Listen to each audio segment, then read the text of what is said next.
So you ready to worship God? Amen. Please welcome Paul Balash.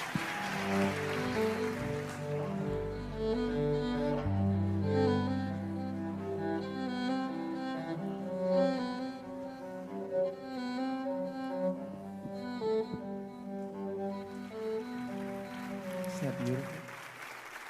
Lord, I just don't want to be a mush of tears tonight because I sense His presence in this place, and my heart feels tender towards Him, and I hope yours will too, if it's not already.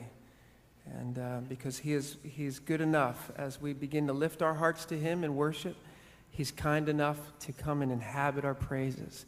He's kind enough to come and be with us with His manifest presence. And I hope you'll expect that with me tonight as we sing these songs. Sometimes